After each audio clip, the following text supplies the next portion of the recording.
matinale du Zik FM, Sen TV l'officiel, le journal que nous démarrons avec le décès de l'ancien président tchadien hier. C'est la tristesse à Ouakam où les témoignages sont unanimes. Hissène Habré était un homme intègre et un bon croyant. Il était donc en parfaite cohabitation avec ses voisins. Le reportage de Fatoumata Diop et de Madani Marega. Nous sommes à Ouakam, au domicile de l'ancien président tchadien Hissène Habré. Ici, c'est la tristesse qu'on peut lire sur le visage de la famille venue habillée pour la plupart au style tchadien, mais aussi sur le visage du voisinage. Vraiment, ça nous a touché, ça a touché toute la population de Ouakam. Parce que c'était quelqu'un de pieux, un musulman pieux. On allait même à la prière avec lui. C'est le même constat, un homme pieux selon Denis Nakoui, un chrétien qui habite à côté de chez lui. Nous l'avons connu depuis 1990. C'est un papa qui est parti. Quelle que soit la religion, je suis catholique, mais c'est un homme pieux parce qu'il passait tout le temps ici pour aller à la mosquée. Donc c'est une perte pour nous, c'est une perte énorme pour les habitants de Ouakam. Une grande perte pour l'Afrique selon le voisinage qui affirme qu'Hissène Habré était un homme courtois et gentil. Merci à vous Fatoumata Diop et retenez également que le président Habré reposera en terre sénégalaise. Une annonce de son épouse et via son avocat maître François Serre. Il informe dans un communiqué que suite à l'annonce du décès du président Habré, le porte-parole du gouvernement tchadien a parlé de la possibilité pour la famille du président Habré de rapatrier son corps en précisant qu'aucun hommage ne lui sera rendu. Mais dans le document, la famille précise n'avoir rien demandé au gouvernement tchadien et un jour viendra où le président Habré sera entièrement réhabilité. Et nous parlons des inondations, comme annoncé dans les titres. Le quartier Sonatel de Darou Mousti sous les eaux à cause des fortes pluies de ces derniers jours. Le plan Orsec déclenché par le chef de l'État n'est pas encore effectif dans la localité. Les populations interpellent le chef de l'État à Louga, la correspondance de Ngalaï Silla. Les dommages collatéraux des inondations au Sénégal n'ont pas épargné ceux du quartier Sonatel de Darou Mouhty. Voilà qui force au déménagement. Sokhna Momy Seck témoigne. Nous vivons le calvaire depuis plusieurs années. Et pour cause, l'eau venant de partout inonde nos maisons. Elle n'a pas manqué de déplorer le mutisme des autorités muettes jusqu'ici devant le calvaire de bon nombre de leurs administrés. Pire, Gansiri de indigné de l'évacuation payante des eaux.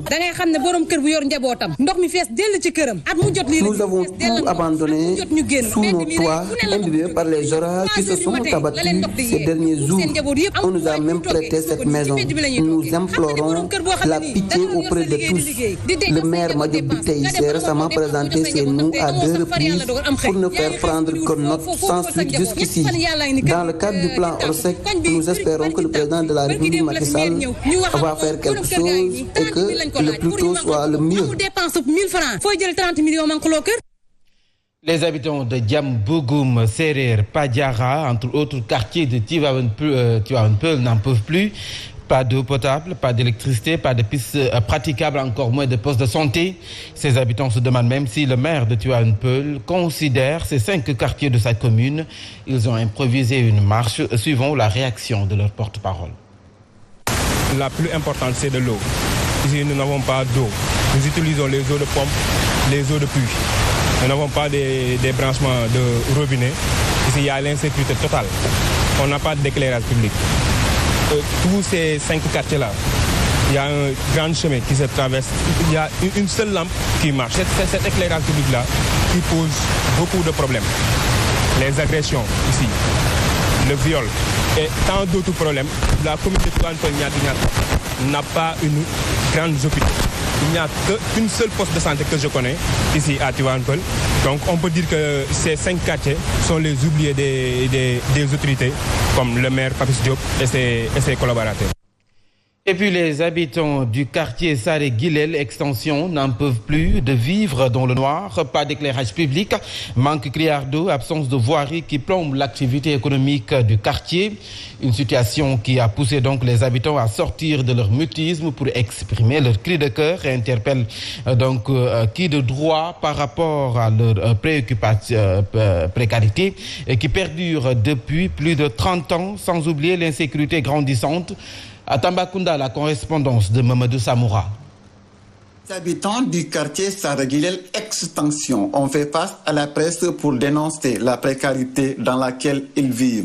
Nous vivons dans une insécurité totale liée à l'absence de voirie, à l'absence de lotissements, à l'absence de l'électricité, surtout d'eau. Nous n'avons pas d'eau. Nous n'avons pas d'électricité. Toute l'insécurité qui règne ici, ça nous fait peur. Ces derniers exigent des actes concrets de la part des autorités. Sinon, si rien n'est fait d'ici les élections, nous serons obligés de faire un vote sanction. Je vous signale que Saré-Guilel est le seul quartier de la commune qui compte 3 centres de vote. Et nous ferons tout le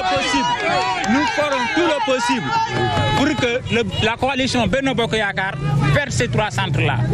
Nous sommes là pour ça. Selon le maire, le lotissement qui avait démarré a été arrêté suite à des problèmes de frontières entre la commune de Sinthiou Malem et celle de Tambacounda. C'est à l'origine de tous ces maux dont souffre ce quartier.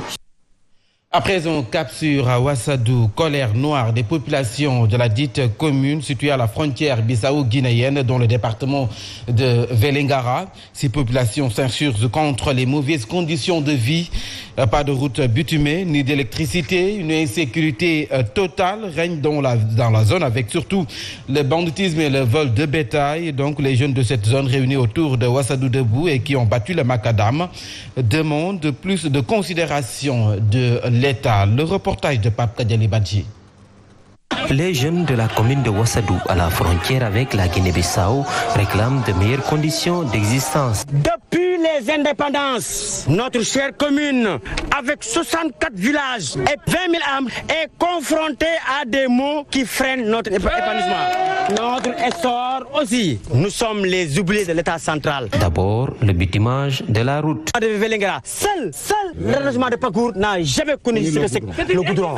Moins de 30 km. De là à Kabendou, notre économie est au ralenti. Complètement. Faute de la route praticable pour relier le marché hebdomadaire de Diaobé, qui est à moins de 20 km de chez nous, de notre commune. Pour nos évacuations sanitaires, faute de route praticable, c'est la croix et la bannière. Notre ambulance médicalisée souffre de l'état de la route. Ce n'est pas tout, pas de courant dans toute cette zone. À ce 21e siècle, aucun village n'est électrifié. Aucun village. Et le pire demeure l'insécurité. Des cas de vol de bétail sont notés tous les 72 heures. Un cantonnement militaire sera un moyen de dissuader les malfrats sur leur forfait.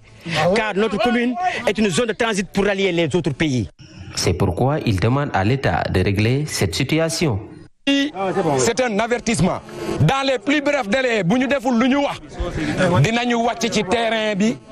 et nous restons à Kolda pour parler donc de la gestion des risques sanitaires. La région de Kolda adopte donc l'approche One Health, un nouveau concept qui consiste à mieux asseoir des stratégies pour une seule santé et qui nécessite une autre façon de communiquer.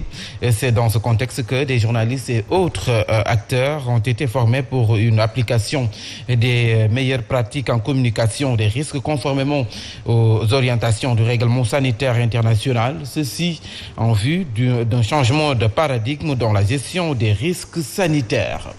Pendant ce temps, nos frontières sont surveillées comme du lait sur le feu avec l'apparition du virus Ebola chez nos voisins. Toutes les dispositions pour barrer la route à ce virus donc sont déjà prises par l'autorité sanitaire. La région de Kolda est en alerte, nous renseigne le docteur Yaya Baldé, médecin-chef de région, que nous écoutons avec Pape Kadiali Badji. Ebola est déjà pris en compte. Si vous avez bien suivi il y a cela une semaine, nous avons fait déjà une restitution des activités communautaires qui se mènent au niveau de Kalifourou, qui est le principal point d'entrée terrestre. Ça veut dire que déjà nous avons maillé la zone, nous avons commencé à former des acteurs communautaires pour que nous soyons déjà prêts, que nous soyons en alerte, parce que nous sommes dans une phase d'alerte. Ebola n'est pas chez nous. mais il s'est déclaré dans un pays frère, un pays voisin. Donc il faut que nous soyons en alerte, que nous mettions déjà le dispositif préventif pour que nous puissions donc surveiller les allées et venues à travers cette frontière. Donc les dispositions sont déjà prises, nous les renforçons régulièrement et cette communication de risque également s'inscrit dans cette dynamique de Ebola, de fièvre Marburg. Toutes ces maladies-là seront intégrées dans la communication pour que les populations puissent en tout cas avoir les meilleurs comportements possibles. Et nous parlons santé toujours avec la directrice générale de la santé qui invite les États africains à mutualiser leurs efforts en vue de développer l'industrie pharmaceutique du continent. Selon le docteur Marie-Khamès Ngom Ndiaye, l'Afrique doit tirer les conséquences de la crise sanitaire liée à la vidéo pour booster ce secteur. Elle s'exprimait en marge du 71e comité régional de l'OMS. Je propose de l'écouter.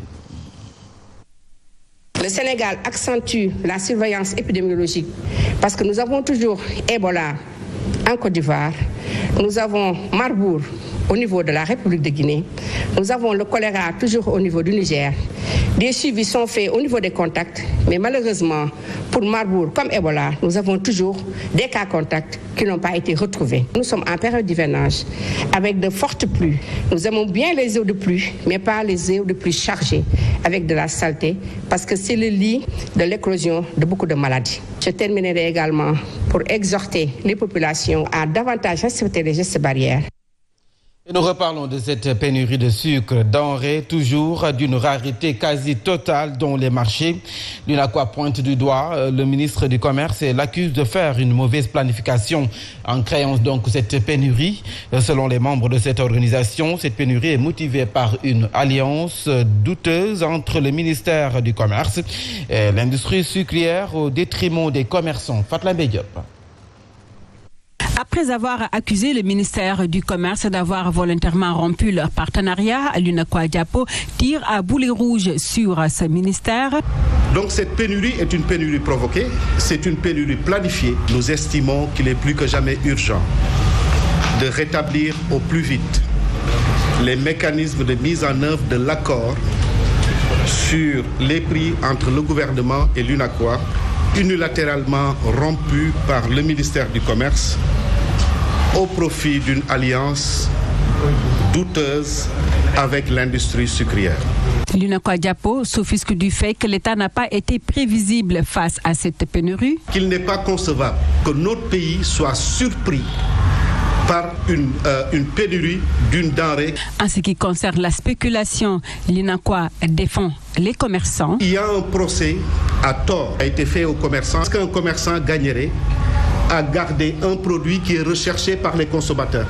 Face à cette pénurie du sucre, l'UNACOIS Diapo invite le chef de l'État à tirer au clair cette situation et procéder à des sanctions si nécessaire. Et puis cette annonce du ministre de l'Emploi et de la Formation professionnelle, Dame Diop, révèle que plus de 23 000 affectations ont été donc émises sur l'ensemble du territoire national. Le ministre de l'Emploi magnifie également le nombre important de femmes qui occupent des postes de responsabilité dans le secteur de l'éducation. Sa réaction avec Aline Badara Sonko.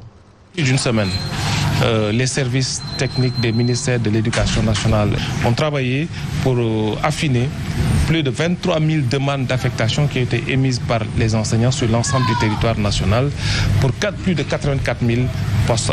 Mais cette année, ce que je dois relever et qui me réjouit particulièrement, c'est le nombre important de femmes qui ont gagné, comme on dit, des postes de responsabilité.